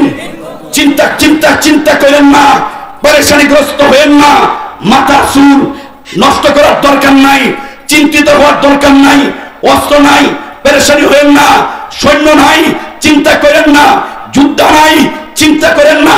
বিশাল পরাক্রমশালী আবু জাহেলের বিরুদ্ধে লড়াই করতে এসেছেন, চিন্তা করেন না। আবু জাহেল, উতবা, শাইবা এই শক্তিকে এই বদরের প্রান্তে ধ্বংস করেই মদিনা থেকে আপনাকে পাঠাবো। আবু জাহেল, উতবাকে এই বদরের প্রান্তে ধ্বংস করে মৃত্যু নিশ্চিত করেই আপনি মদিনায় ফিরে যাবেন। ইয়া রাসূলুল্লাহ, চিন্তা করেন না, আমার ফেরেশতা জিবরাইল আপনার বন্ধু, আপনার সাথে থাকবে। এক জিবরাইলই পৃথিবীর সমস্ত শক্তিকে ধ্বংস করার জন্য যথেষ্ট কিনা? বলেন, ধ্বংস করার জন্য যথেষ্ট কিনা? জিবরাইল এত শক্তিশালী ফেরেশতা। জিবরাইলকে আমার নবী একবার জিজ্ঞাসা করেছে, ও জিবরাইল, সব সময় তো আমার কাছে আসো আমার সাহাবী দাহিয়াতুল কলবির সুরতে, তাই তোমার শক্তিমত্তা সম্পর্কে, তোমাদের ফেরেশতাদের শক্তিমত্তা সম্পর্কে আমার তেমন জানাশোনা নাই, যদি একটা ঘটনা দিয়ে বুঝাইতা তোমরা কেমন শক্তিশালী। হুজুর, তাহলে শুনেন, একবার মিশরে নবী ইউসুফ আলাইহিস সালামের 10 ভাই মিলে ইউসুফ নবীকে কুয়ায় ফেলাই দিয়েছে মিশরে। ঠিক না? ইউসুফ নবীর ঘটনা জানেন না? কুয়ায় ফেলাই দিয়েছে, সাথে সাথে আল্লাহ পাক আমাকে তলব করেছে, আমি দৌড়ে গেলাম আল্লাহ পাকের কাছে। ফালাইছে আগে, খবর দিছে পরে, গেলাম আল্লাহর কাছে। আল্লাহর কাছে যাওয়ার পরে আল্লাহ তাআলা কতক্ষণ কথা কইল, বলল, হে জিবরাইল, তাড়াতাড়ি যা আমার নবী ইউসুফকে ওই মিশরের কুয়া থেকে উদ্ধার কর। সাবধান, কুয়ার পাদদেশে যেন ইউসুফ নবী কুয়ার পানির মধ্যে যেন স্পর্শ না লাগে, দেওয়ালের মধ্যে যেন শেষরায়, অর্থাৎ দেওয়ালের মধ্যে যেন আঘাত না লাগে। এত দ্রুত গতিতে গিয়ে ইউসুফ নবীকে কুয়া থেকে উদ্ধার কর। হুজুর, নির্দেশ পায়া রওনা দিলাম আল্লাহ পাকের আরশ থেকে প্রথম জমিনে। হুজুর, বিশেষ দ্রষ্টব্য হিসেবে একটা কথা বলে রাখি, জমিন থেকে প্রথম আসমানের দূরত্ব 500 বৎসরের রাস্তা, প্রথম আসমান থেকে দ্বিতীয় আসমানের দূরত্ব 500 বৎসরের রাস্তা, দ্বিতীয় আসমান থেকে তৃতীয় আসমানের দূরত্ব 500 বৎসরের রাস্তা, তৃতীয় আসমান থেকে চতুর্থ আসমানের দূরত্ব 500 বৎসরের রাস্তা, চতুর্থ থেকে পঞ্চম আসমানের দূরত্ব 500 বৎসরের রাস্তা, পঞ্চম আসমান থেকে ষষ্ঠ আসমানের দূরত্ব 500 বৎসরের রাস্তা, ষষ্ঠ আসমান থেকে সপ্তম আসমানের দূরত্ব 500 বৎসরের রাস্তা, সপ্তম আসমান থেকে আল্লাহ আরশ পর্যন্ত 500 বৎসরের রাস্তা।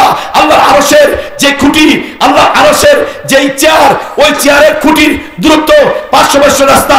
আল্লাহ পাকের আরশ ওনার শান অনুযায়ী যে চেয়ারের মধ্যে বসে আছেন, যে সিংহাসনে বসে আছেন, ওইটার পাটাতলের চওড়া হলো 500 বৎসরের রাস্তা।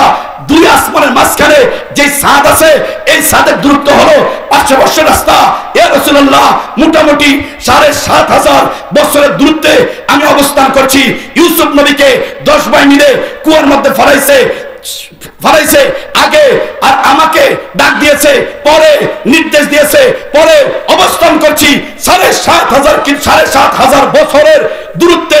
ওখান থেকে আল্লাহ পাক আমাকে 660টা ডানা দিয়েছেন, ওখান থেকে একটা ডানা ওই দিন ইউসুফ নবীকে উদ্ধার করার জন্য ব্যবহার করেছিলাম। এত দ্রুত গতিতে 7,500 বছরের দূরত্বের রাস্তা আমি পার হয়ে জমিনের মধ্যে এসে মিশরের ইউসুফ নবীকে যে কুয়ার মধ্যে ফেলাইছে, ওই কুয়ার মধ্যে এত তাড়াতাড়ি ঢুকলাম যে ইউসুফ নবী কুয়ার পাদদেশে পৌঁছার পূর্বেই আমি ইউসুফ নবীকে বুকে নিয়ে নিয়েছি। আমরা ফেরেশতারা এত শক্তিশালী। আল্লাহ পাক বললেন, হে জিবরাইল, যা নবী মুহাম্মদকে বল, তুমি এই উহুদের বদরের যুদ্ধে তুমি মুসলমানদের সাথে থাকবা।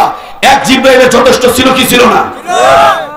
আবু জেহেল উকবা সাইবা করে মারার জন্য, 1000 কাফেরদেরকে মারার জন্য জিবরাইলই তো যথেষ্ট নাকি? 1000 না, পুরো পৃথিবীটাকে জিবরাইল যদি একটা ডানা সরাইয়া দেয়, 7 আসমান 7 জমিন সূর্য চন্দ্র সব ঢাকা যায়। একবার আদ জাতিকে, লুত জাতিকে এরকম শুধু একটা মাথা ঢুকাই দিয়েছিল, পাখার ঢুকাই তার উপরে উড়াইয়া সাইরা দিয়েছে, বত্তা হয়ে গেছে। ঠিক কি ঠিক না? তারপরও আল্লাহ পাক বলল, হে মুহাম্মদ, ওয়ালা তাহিনু ওয়ালা তাহজানু, চিন্তিত হও না, পেরেশানিগ্রস্ত হও না, তোমাকে আমি একটা দুইটা ফেরেশতা না। ওরা সৈন্য কয়জন? আল্লাহ 1000, আর আমি তোমাকে সৈন্য দিতেছি 5000। কয় হাজার? আল্লাহ পাক বলল, যাও 5000 মিনাল মালাইকাতি মুনসালিন, 5000 মিনাল মালাইকাতি মুসাওয়ামিন। তোমরা বদরের যুদ্ধে মুসলমানের যোদ্ধা হলো 313 জন, তার সাথে আমার ফেরেশতা থাকবে 5000, প্রত্যেকেই অস্ত্র সহ। যুদ্ধ হলো, তুমুল যুদ্ধ, তুমুল যুদ্ধ, তুমুল যুদ্ধ। মুসলমানের থেকে মারা গেল মাত্র 11 জন। কয়জন? আর কাফের মূল্য 70 জন। এই 70-এর মধ্যে 24 জন হলো মক্কার শীর্ষ সন্ত্রাসী। এই 70 জন মধ্যে 24 জন হলো সারা পৃথিবীর সবচেয়ে বড় গডফাদার। এর মধ্যে আছে আবু জাহেল, উকবা, সাইবা, অর্থাৎ মক্কার যত বড় বড় নেতা আছে সব এই যুদ্ধে, বদরের যুদ্ধে সব মরে গেছে। মজার ব্যাপার হলো, যুদ্ধ শেষ, সবার লাশ আসলো, নবীজি হঠাৎ করে বলল, যুদ্ধ তো করলাম, ঘটনা কিটা? বুখারীর 2য় খণ্ডের মধ্যে আসছে, হে সাহাবীরা, আবু জাহেলের কি খবর, আমার চাচার কি খবর? হেরে যে দেখতাছি না। দৌড়ে গেছে হযরত আব্দুল্লাহ ইবনে মাসউদ রাদিয়াল্লাহু তাআলা আনহু, দৌড়ে খুঁজতে গেছে বদরের প্রান্তে, খুঁজতে খুঁজতে পায় না, আবু জাহেলের লাশ নাই। হঠাৎ করে দেখে আবু জাহেল শুধু কোনো মতোর কথা কয়, এখনো বেশ মরে নাই, আওয়াজ করতেছে। কেউ, আপনি কি আবু জাহেল না? পান্তা আবু জাহেল। কহা, আমি আবু জাহেল। কই এই অবস্থা কে করছে? বেশি মানে ভালো মানুষে করে নাই। আমার আফসোস, যদি একটা বড় যোদ্ধা আমাকে মারতো, আমার কোনো দুঃখ ছিল না। মারছে কে? আফরার 2 ফোলা, এই কামলার 2 ফোলা আমারে মারছে। আফসোস রয়ে গেছে। মরার আগে অহংকার, মরার আগে এই অবস্থা। ওই সাহাবী যখন নবীজির কাছে গিয়ে বলল, নবীজি বলল, লিকুল্লি নাবিয়্যিন ফিরাউন, প্রত্যেক নবীর একটা ফেরাউন ছিল, আর আমার ফেরাউন হলো এই আবু জাহেল। তবে সব ফেরাউনের মরার আগে তওবা করতে চাইছে, ঈমান আনতে চাইছে। মুসার ফেরাউন পানির মধ্যে যখন হাবুডুবু খাচ্ছিল, তখন কি করতে চাইছিল? যে আমি মুসা এবং তার হারুন, এই 2 ভাইয়ের যে আল্লাহ, ওই আল্লাহর উপর ঈমান আনতে চাই, বলেছিল কিনা? তারপরে কি করেছিল? জিবরাইল আলাইহিস সালাম গিয়া একেবারে নদীর নিচ থেকে মাটি এনে মুখের মধ্যে ঢুকিয়ে দিছে। কেন? আল্লাহর রহমতে আবার যদি কবুল করে নেয়, এই জন্য যাতে করে মুখ দিয়ে বের করতে না পারে। ঠিক ঠিক না? ফেরাউন না এত বড় ফেরাউন যে নিজের খোদা দাবি করছে, ওই বেটা মরার আগে আবার আল্লাহকে কি করতে চাইতেছে? আল্লাহর দলে যোগ দিতে চাইছে। দেখেন, আমার নবী কইতেছে, মুসার ফেরাউন মরার আগে ঈমান আনতে চাইছে, আর আমার ফেরাউন মরার আগে অহংকার করে। আমার ফেরাউন মরার আগে, এই জন্য বলছে, ওই ফেরাউনের চাইতো মারাত্মক ফেরাউন ছিল আমার আবু জাহিল ফেরাউন। মারছে কে? যুবক, 2 যুবক, যুবক না কিশোর, মাজার মুহাফাজ।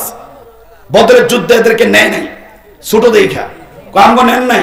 2 ভাই প্রতিজ্ঞা করছে, ইসলামের বড় দুশমনকে মারবো। পিচ্চি মানুষ, দুশ্মন তো চিনে না। এক সাহাবীরে জিজ্ঞেস করে, কয় সবচেয়ে বড় আমার নবীর দুশ্মন কে? কয় ওই যে লোকটা যেতেছে এটা। কয়টার নাম কি? কয় আবু জেহেল। কয় এটা নিয়ে আমার নবীরে জ্বালাইছে। কয় হ। ছোট ভাই বড় ভাই ছোট ভাইরে কয়, কয় তুই তো ছোট, তুই তো তরবারি দিয়ে আঘাত করতে পারবি না আবু জেহেলরে, একটা কাজ করিস, তুই আবু জেহেলের ঘোড়ার সামনের পা বেরা কূপ দিবি, ঘোড়া পড়ে যাবে, আবু জেহেল পড়বে, আমি বাকি কাজটা শেষ করব। আচ্ছা ঠিক আছে। আবু জেহেলরে যখন দেখাই দিছে, একেবারে বাজ পাখির মতন দুই ভাই মিল্লা দৌড়ে গেছে, একজনে মারছে কূপ ঘোড়ার পায়ে, আর জন পড়ে গেছে, আবু জেহেলের গলার মধ্যে ছুরি ঢুকিয়ে দিছে হলো আরেক বড় ভাই মাজ। দুই ভাই মাজ আর মুআওয়াজ দুজনে মেরে ফেলেছে কারে? আবু জেহেলের। বাকি কাজটা শেষ করছে হযরত আব্দুল্লাহ ইবনে মাসউদ রাদিয়াল্লাহু তাআলা আনহু। এই বদরের যুদ্ধে কতজন মারা গেল কাফেরদের? 70 জন। শীর্ষ সন্ত্রাসী কয়জন? ইসলামের সবচেয়ে বড় দুশমন প্রথম যুদ্ধে শেষ। প্রথম বলে উইকেট, প্রথম বলে একেবারে প্রথম বলে প্রথম উইকেট। বলেন উইকেটে যে প্রথমে খেলতে চায় হ্যাঁ কি দুর্বল না শক্তিশালী?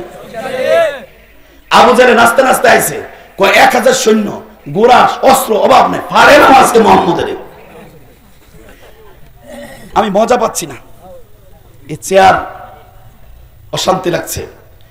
আমার আল্লাহ বলেছে, হে নবী মুহাম্মদ, ওয়ালা তাহিনু ওয়ালা তাহজানু, চিন্তিত হবেন না, 5000 অস্ত্রে সুসজ্জিত আমার ফেরেশতা সৈন্যবাহিনী আপনাদের পাশে থাকবে। 313 জন সাহাবী যুদ্ধ করেছে কাফেরদের বিরুদ্ধে, বদরের প্রান্তে আবু জাহেলের বিরুদ্ধে, উকবার বিরুদ্ধে, সাইবার বিরুদ্ধে। সেই যুদ্ধে 313 জন মুসলমান বিজয় লাভ করেছে। আবু জাহেল 1000 অস্ত্রে সুসজ্জিত সৈন্যবাহিনী নিয়ে যুদ্ধ অবতীর্ণ হলো, সে পরাজিত হয়েছে। 313 জন জয়লাভ করেছে মুসলমান। ওই আয়াত এখন আছে না নাই? কোরআনের ওই আয়াত, ওয়ালা তাহিনু ওয়ালা তাহজানু ওয়া আনতুমুল আ'লাউনা ইন কুনতুম মুমিনিন, আল্লাহর উপর যদি ভরসা করতে পারো। 313 জন যেমনি ভাবে আবু জাহেল, উকবা, সাইবাদের 1000 অস্ত্রে সুসজ্জিত সৈন্যবাহিনীকে ধ্বংস করে দিয়েছে। 30,000 নিরস্ত্র হামাসের যুদ্ধ 1 কোটি ইসরায়েলিকে ধ্বংস করতে সক্ষম।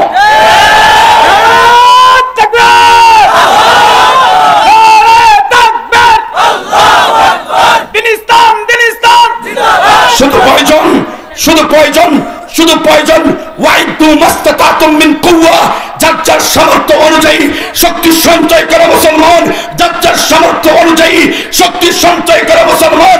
ওই যে মক্কা থেকে ইসলামকে নিভিয়ে দিতে চেয়েছিল, মক্কা থেকে কোরআনকে নিভিয়ে দিতে চেয়েছিল, হিজরত করেছে আমার নবী মদিনায় বদর প্রান্তে ইসলামের নবীকে ধ্বংস করে দিতে চেয়েছিল, পারেনি। উহুদে গিয়েছে, পারেনি। হুনাইন খন্দকে গিয়েছে, পারেনি। ইসলামের নবী মুহাম্মদুর রাসূলুল্লাহ ধর্ম শুধু মক্কায় নয়, শুধু মদিনায় নয়, উত্তর প্রান্ত থেকে, উত্তর মেরু থেকে দক্ষিণ মেরু, পূর্ব প্রান্ত থেকে পশ্চিম দিগন্ত পর্যন্ত সারা পৃথিবীর মানুষকে কিয়ামত পর্যন্ত আলোকিত করে যাবে, আলোকিত করে যাবে ইনশাআল্লাহ। সুতরাং আবু জাহেল যেমনি আমার নবীর মিশন, আমার নবীর ভীষণ, আমার নবীর মিশন ছিল কিয়ামত পর্যন্ত উম্মার কাছে ইসলামকে পৌঁছে দেওয়া। আমার নবীর মিশন হলো গণতন্ত্র নয়, সমাজতন্ত্র নয়, ভারততন্ত্র নয়, আমেরিকাতন্ত্র নয়। এই জমিন আল্লাহর, এই আসমান আল্লাহর, আল্লাহর আসমানের নিচে, আল্লাহর জমিনের উপরে এলাউ কালিমাতিল্লাহ, আল্লাহর কালিমাকে বুলন্দ করতে হবে, বিজয় লাভ করতে হবে। আজকে যদি মুসলমান আমরা যদি যার যার সামর্থ্য অনুযায়ী প্রস্তুতি নিতে পারি, আমরা যদি হামাসের যোদ্ধাদের মতো প্রস্তুতি নিতে পারি, ভারত কোনদিন যদি আমার দেশকে দখল করতে আসে, হিন্দুত্ববাদীরা কাশ্মীরকে যেভাবে দখল করে রেখেছে, হিন্দুত্ববাদীরা সিকিমকে যেভাবে দখল করে রেখেছে, কোনদিন যদি আমার 56,000 বর্গ কিলোমিটারের লাল সবুজের এই পতাকাকে থাপড়ায় খেতে আসবে, তখন ওই হাত ভেঙ্গে গলায় ঝুলিয়ে দেওয়া হবে।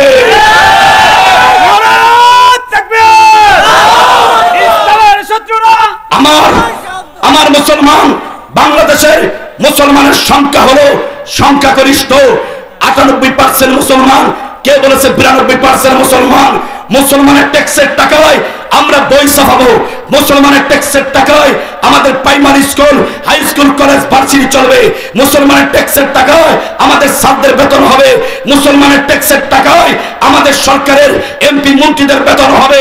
অথচ যেই শিক্ষা প্রতিষ্ঠানে আমার 92% মুসলমান সংখ্যার মধ্যে আপনার 18 কোটি বাংলাদেশের জনসাধারণের মধ্যে 7 কোটি শিশু, 7 কোটি শিশুর মধ্যে 5 কোটি হলো লেখাপড়া উপযুক্ত।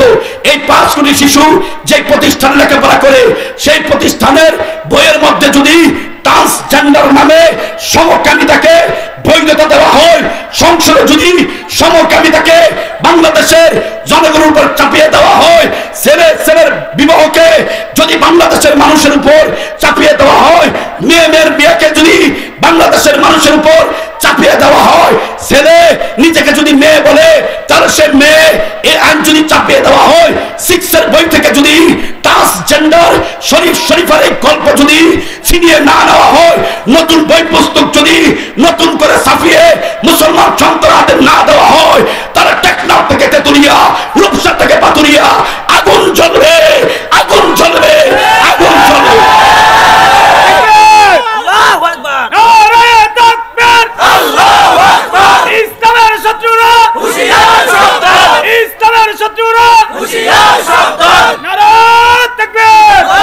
আমরা মুসলমান, আমরা আল্লাহকে বিশ্বাস করি।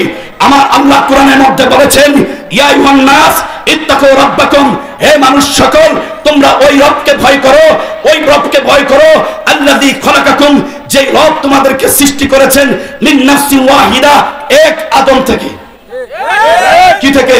এক আদম থেকে। আল্লাহ পাক বলেছেন তোমাদেরকে আমি সৃষ্টি করেছি এক আদম থেকে। আদম থেকে আমরা তৈরি হয়েছি নাকি? ডক্টর জাফর ইকবালের মতো নাস্তিকদের মতাদর্শ, নাস্তিকদের থিওরি, আমরা আদম থেকে তৈরি হইনি। কোরআনের এই আয়াতের বিরুদ্ধে গিয়ে নতুন থিওরি দাঁড় করিয়েছে, আমরা নাকি বান্দর থেকে তৈরি হয়েছি। মোহাম্মদবাসীকে প্রশ্ন করতে চাই, আপনারা কি আদমের তৈরি না বানরের তৈরি? আপনার আব্বাজান কি আদম না আপনার আব্বাজান বান্দর? আপনার দাদা, আপনার বড় বাবা, যারা আমার বাবা আদম থেকে সৃষ্টি, আমার দাদা আদম থেকে সৃষ্টি, আমার বড় আব্বা আদম থেকে সৃষ্টি, আমার পূর্বপুরুষরা আদম থেকে সৃষ্টি। কুরআন বলেছে আমি তোমাদেরকে সৃষ্টি করেছি আদম থেকে। যারা আমাদেরকে ডক্টর জাফর ইকবালের মতো এই সমস্ত কুরাঙ্গার বুদ্ধিজীবীদের দারুণের মতবাদ, বান্দরের মতবাদকে যদি 7-6 বইয়ের মধ্যে চাপিয়ে দিয়ে আমার মুসলমান কোমল শিশুদেরকে ধর্মান্তরিত করার ষড়যন্ত্র করে, সে জাফর ইকবালকে তসলিমা নাসরিনের মতো বাংলাদেশ থেকে বিদায় করে দেওয়া হবে, বিদায় করে দেওয়া হবে। রাজি আছেন তো ইনশাআল্লাহ? মুসলমান নিজেকে চিনো, যে ইসলাম মক্কা থেকে এসেছে, যে ইসলাম মদিনা থেকে তোমার পর্যন্ত এসেছে, এটা কি কসুরি ফানার মতো? এটা কি কসুরি ফানার মতো বাইশাইছে? আমাদের ইসলাম কি মক্কা মদিনা থেকে বাংলাদেশে পানির মধ্যে যে কচুরি ফানা আছে না, এই কচুরি ফানার মতো বাইশাইছে? কেমন আইছে? ও মুরব্বি, থ্যাঙ্কস। আজকে আমার বয়ান এখানেই যথেষ্ট। কিসের বিনিময়ে এসেছে? রক্তের বিনিময়ে এসেছে। লক্ষ লক্ষ লক্ষ লক্ষ মুসলমানের রক্তের বিনিময়ে, বদরের রক্তের বিনিময়ে, উহুদের রক্তের বিনিময়ে, হুনাইনের রক্তের বিনিময়ে, খন্দকের রক্তের বিনিময়ে 27টা নবীজি যুদ্ধে অংশগ্রহণ করেছেন। আমার নবীর দাঁত মোবারকের শহীদের বিনিময়ে, আমার নবীর মাথা মোবারক শহীদের বিনিময়ে, আমার নবীকে তায়েফের ময়দানে পুরা শরীরকে পাথর দিয়ে জাজনা করে ফেলেছিল। সেই রক্তের বিনিময়ে, সাহাবীদের রক্তের বিনিময়ে, তাবিদের রক্তের বিনিময়ে, তাবিদের রক্তের বিনিময়ে, আইম্মায়ে মুস্তাহিদিনদের রক্তের বিনিময়ে, ইমাম বুখারীর রক্তের বিনিময়ে, ইমাম আবু হানিফার রক্তের রক্তের বিনিময়ে, ইমাম শাফির রক্তের বিনিময়ে, ইমাম আহমদ বিন হাম্বলের রক্তের বিনিময়ে, ইমাম মুসলিমের রক্তের বিনিময়ে, ইমাম মালিকের রক্তের বিনিময়ে উসমানী খেলাফতের 800 বছর মুসলমানরা যুদ্ধ করেছে, যুদ্ধে জয়লাভ করেছে। হাজার হাজার লক্ষ লক্ষ কোটি কোটি মুসলমানের রক্ত এবং জীবনের বিনিময়ে ইসলাম আমাদের পর্যন্ত এসেছে। কিয়ামত পর্যন্ত ইসলাম পৃথিবীর মানুষকে আলোকিত করে যাবে। কিয়ামত পর্যন্ত আলোর উম্মাহকে এই কোরআন আলোকিত করে যাবে। কিসের বিনিময়ে? এমনে এমনে না রক্ত জীবনের বিনিময়ে? রক্ত জীবনের। যদি কখনো আলেমরা ডাক দেয়, শাপলা চত্বরে যেমন একবার ডেকেছিল, সেই শাপলা চত্বরের মতো যদি ইসলামকে রক্ষার জন্য, যদি বানরের মতবাদকে উঠানোর জন্য, যদি ট্রান্সজেন্ডারের মতো এই ধর্মান্তরিত সমকামিতার মতো অভিশপ্ত মতবাদকে এই বাংলাদেশের শিক্ষা বিভাগ থেকে উঠানোর জন্য আবারও যদি রক্তের প্রয়োজন হয়, আবারও যদি জীবন দেওয়ার প্রয়োজন হয়, আলেম ওলামারা যদি আপনাদেরকে ডাক দেয়, সেই ডাকে সাড়া দিয়ে রক্ত দেওয়ার জন্য, জীবন দেওয়ার জন্য কারা কারা তৈরি আছেন হাত তুলে দেখা।